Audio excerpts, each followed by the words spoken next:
They say every city has a soul.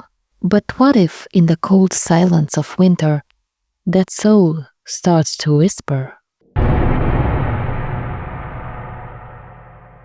I've worked the late night shift at the radio for 5 years. It's a quiet job, especially after 6 p.m., when the building empties out and my voice is the only one floating across the airwaves. But last December, something changed. Something started speaking back. It began on a Monday. Snow was falling over Liberty Square in Timișoara. Not the gentle swirling kind, but thick dead flakes that fell like ash, swallowing every sound. The entire city felt muffled, like it was trapped under glass, holding its breath. Even the footsteps of late-night pedestrians disappeared into the white silence. Inside the radio station, the heater groaned and clicked like old bones. The fluorescent lights buzzed faintly overhead, their glow weak against the long shadows that crept up the studio walls. I had just wrapped up my evening segment and was packing up when I heard it. A man's voice. Low, cracked, right behind me. "Help me! I can't breathe!"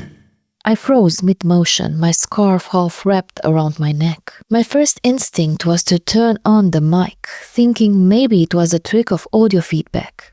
Some caller's message accidentally left on a loop. But the red recording light was off. Everything was off.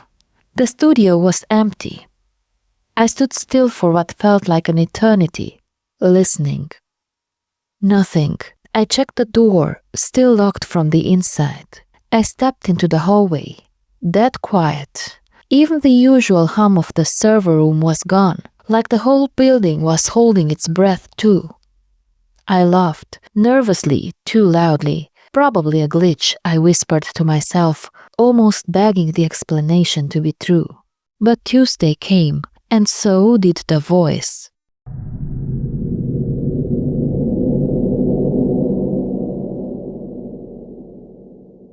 Same time, same place, same agonizing whisper. "Please, I can't breathe." Only this time there was something new. I could feel it. The air shifted, colder, heavier, like the temperature had dropped 10 degrees in an instant. My breath fogged the glass of the control room window. I shivered, but not from the cold. It didn't feel like I was alone anymore. By Thursday night, things escalated. I was live on air when I heard a click. Soft, metallic. I glanced to my right and froze. The small antique window in the recording booth, the one no one ever touches, was opening. Slowly, deliberately. No draft, no wind, just the dull screech of the handle turning on its own, the pane creaking inward. I stared transfixed as the curtains billowed out like someone or something was exhaling from inside the wall. I didn't sleep that night. By Saturday, the lights began to flicker.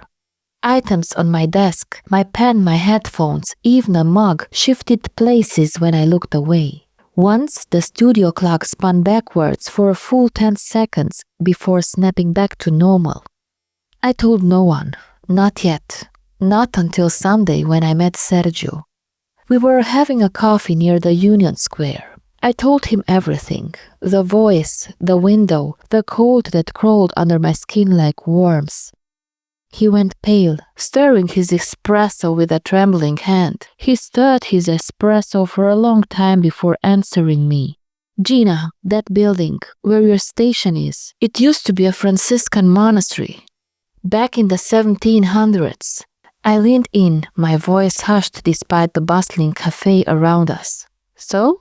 Sergio sighed, glanced out the window like he was checking to see if something might be listening. There was a plague back then, not just any outbreak, one of the worst waves of the Black Death to ever hit this region.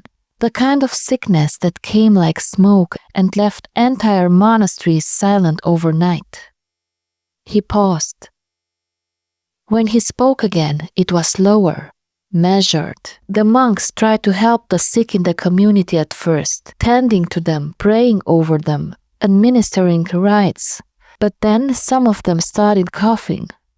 Deep, wet coughs, blood, fever, and the breath. It left them, Gina.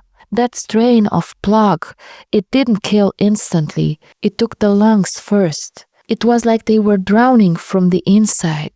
My stomach twisted. I saw in my mind's eye a stone chamber, a row of narrow beds, thin shapes writhing under brown woolen blankets, gasping. Sergiu went on. They retreated underground, beneath the monastery, into the crypt levels. Not to hide, but to protect the others. The healthy ones stayed above, the sick went down. But the walls down there, they were thick, stone, cold, air barely circulated. Some say they begged for help, but no one dared to go in. Others say the monks locked the doors themselves. His voice dropped now, almost inaudible over the clink of silverware. They didn't suffocate from the lack of air. The disease did that for them. Their lungs turned to rot. They choked slowly. Some went mad, delirious from fever. Others died kneeling, praying for mercy, for release. A long pause. And sometimes, just before they went, they'd whisper. I felt a cold ripple across my arms.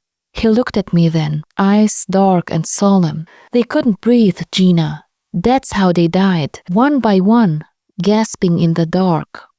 His words didn't just hang in the air, they clung to it, heavy as soot. And I realized in that moment that what I'd heard back in the studio wasn't just a voice. It was a memory, a death, echoing through time, still pleading.